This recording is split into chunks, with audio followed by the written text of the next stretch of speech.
Hello guys and welcome to Only IS and today we are going to continue our discussion on weekly mapping। और ये नवंबर का week 3 है जिसमें हम 14th of November से लेके 20th ऑफ नवंबर तक जो भी इंपॉर्टेंट प्लेसेस इन न्यूज़ है उनको डिटेल में कवर करने वाले हैं। बट सबसे पहले मैं आप सभी को हमारे प्रारंभ बैच 4 के बारे में बताना चाहूँगा, जो कि एक फाउंडेशन कोर्स है for your prelims, mains and interview, जिसमें आपको video lecture, study material and test series provide की जाती है। सो अगर आपको कोई भी डाउट है regarding the programme, so you can contact on the details given below. So now let's come to a very first article and that is about Bahrain. But before that we have to look at this question. तो आपको video pause करनी है, इस question को attend करना है and now let's come to the article. देखो Bahrain news में क्यों है, बिकॉज अभी रिसेंट में बहरीन में पार्लियामेंट्री पोल्स कंडक्ट हुए हैं। ठीक है, अब why it is so much important, India में तो हर 5 साल में होते हैं, हर स्टेट में हर साल हो ही जाता है एक तरीके से। इंडिया के 28 स्टेट्स कभी ना कभी ये साइकिल में मेंटेन रहते हैं। यूएसए में होता है, यूके में होता है, बट वाई बहरीन में parliamentary polls are very important. See because Bahrain is a middle east country, ठीक है, और वहाँ पर डेमोक्रेसी नेक्स्ट टू इम्पॉसिबल चीज़ है, बट स्टिल यहाँ पर पार्लियामेंट्री पोल्स हो रहे हैं। That's why this is in news. ठीक है, वैसे अगर आप देखें बहरीन की पॉलिटिकल हिस्ट्री और इस समय पॉलिटिकल स्टेटस, तो इट इज़ कॉन्स्टिट्यूशनल मोनार्की। और आपको बता दूं यहाँ पर कॉन्स्टिट्यूशनल मोनार्की में ज़्यादा पावर अभी भी किंग के पास लाई करती है। ठीक है, तो अभी भी ये लोगों ने पावर इसकी डिसेंट्रलाइज नहीं की है, but still it is a good beginning in middle east countries. अब इसके बाद आप ये समझो कि इसका कैपिटल क्या है। इसका कैपिटल है मन्नामा। ठीक है, और ये एक आइलैंड नेशन है। ठीक है, ये देखो, this complete is island nation and it lies in the Persian gulf. ठीक है, वैसे इसके साथ ही साथ गल्फ ऑफ बहरीन को भी अच्छे से याद रखना, बिकॉज गल्फ ऑफ बहरीन काफ़ी न्यूज़ में रहा है इस बार, and it lies on the western side of the Bahrain country.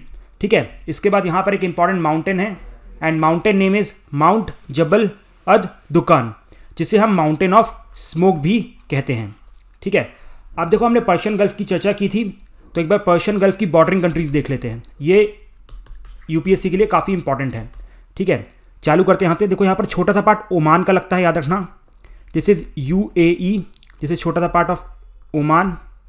ठीक है, फिर यहाँ पर आता है कतर, कतर के बाद यहाँ पर आता है बहरीन, बहरीन के बाद this is Kuwait, this is Iraq, this is Iran.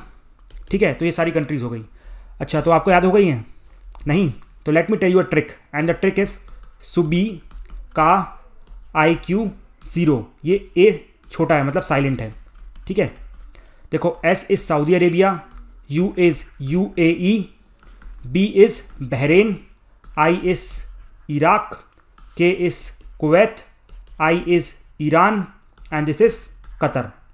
So these are the countries you have to remember around Persian Gulf. Now let's come to the question, and the question is which of the following countries touches the Persian Gulf? तो यहाँ पर Israel touch नहीं करता, Israel को remove करोगे, answer will B 1, 2 and 4, 5। ठीक है, so आपने ये आंसर कमेंट सेक्शन में कमेंट किया था, नहीं किया तो लेट मी टेल यू कि यू आर मिसिंग समथिंग।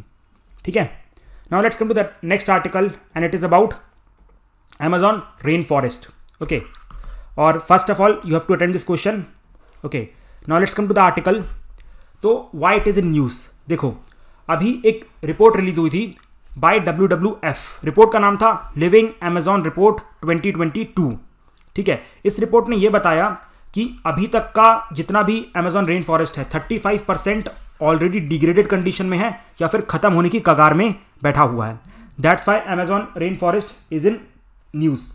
ठीक है, अब देखो आपको यहां पर एक चीज़ और समझनी है रेन फॉरेस्ट के बारे में, और you can say Amazon rain forest के बारे में। जो अमेजॉन रेन फॉरेस्ट होता है उसका एरिया है अप्रॉक्सीमेटली 60 लाख स्क्वायर किलोमीटर।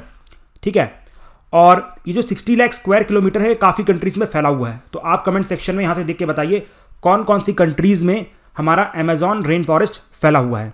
ठीक है, अभी जो अमेजॉन रेन फॉरेस्ट है it actually lies in the equatorial region, जिसकी वजह से यहाँ पर काफ़ी ज़्यादा गर्मी होती है, approximately 20 degree celsius to 35 degree celsius, और ये कॉन्स्टेंट टेम्परेचर है। ठीक है, अब लोग बोलेंगे हमारे तो 50 डिग्री सेल्सियस होती है, वो आपके यहाँ सिर्फ पीक सीजन में होती है गर्मी के, और यहाँ पर ये टेम्परेचर लगभग मेंटेन्ड होता है। ठीक है, इसके बाद you will also notice one thing कि इक्वेटोरियल रीजन में आने की वजह से यहाँ पर कन्वर्जेंस से होते हैं ITCZ के। ठीक है, जिसकी वजह से यहाँ पर क्या होता है कि रेनफॉल काफ़ी होती है, approximately 200 centimetres of rainfall per year, तो it is too much. That's why यहाँ पर large tropical rain forest develop हो पाए हैं। ओके, इसके बाद you will notice one thing कि यहाँ पर जो रेन फॉरेस्ट है और जो फॉरेस्ट हैं they are actually closed canopy forest. देखो इसे हम बोलते हैं क्लोज्ड कैनोपी फॉरेस्ट, मतलब कि यहाँ जो ऊपर के पेड़ होते हैं वो पूरी सूरज की रोशनी ले जाते हैं और जो नीचे के पेड़ होते हैं यहाँ पर इन्हें रोशनी नहीं मिलती। दैट्स वाई यहाँ पर एपीफाइटिस का जन्म होता है, मतलब कि यहाँ पर जो पेड़ होते हैं वो इनके ऊपर लपट जाते हैं फॉर दिस सूरज की रोशनी, बिकॉज सूरज के बिना किसी का सर्वाइवल पॉसिबल नहीं है।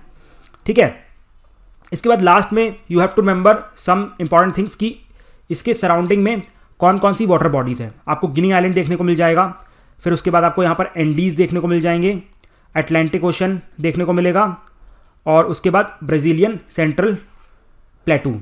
ठीक है, अब एक इंपॉर्टेंट फैक्ट, अमेजॉन फॉरेस्ट का 40% जो एरिया है वो कहाँ लाया करता है, ब्राज़ील में। ठीक है, दिस इज़ वेरी इंपॉर्टेंट। और आप एक और क्वेश्चन का आंसर देंगे, किन किन कंट्रीज़ में अमेजॉन रेन फॉरेस्ट फैला हुआ है। ठीक है, अब अटेम्प्ट करते हैं इस क्वेश्चन को। Consider the following statement about Amazon rain forest. Temperature is extremely cold, no it is extremely hot. तो दिस चला गया, बचे 2 ऑप्शन। ठीक है, it lies in equatorial region, yes, तो ये भी सही है, ये भी सही है। ठीक है, इसके बाद more than 90% forest lies in Brazil, no it is just 40%, तो आंसर विल बी 2 ओनली। ठीक है, so now let's come to the next article and it is about Norway, but before that you have to attempt this question.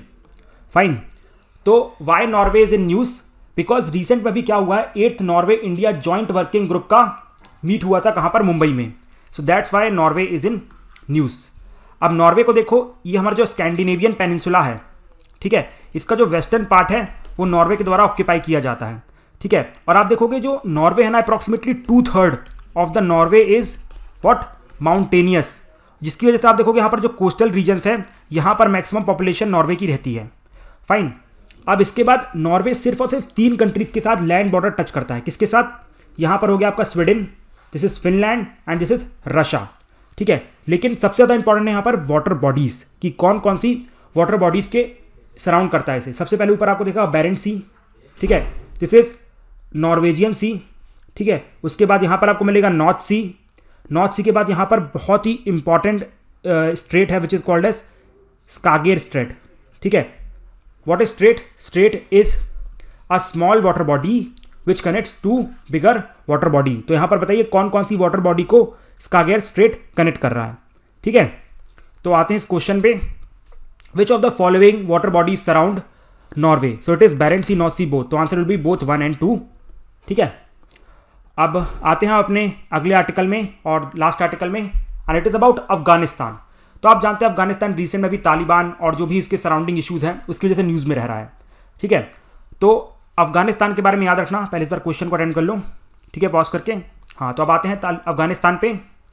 तो जो अफगानिस्तान है एक mountainous country है और एक लैंडलॉक्ड कंट्री है। ठीक है, काफ़ी ज़्यादा रीजन है इसका, माउंटेन पे है और पूरी तरीके से ये बाकी कंट्री से सराउंडेड है। ठीक है, अब इसके बाद इसकी बॉर्डरिंग कंट्रीज बहुत इंपॉर्टेंट है, so let's study there it's bordering countries. सबसे पहले यहाँ पर ईरान हो गई।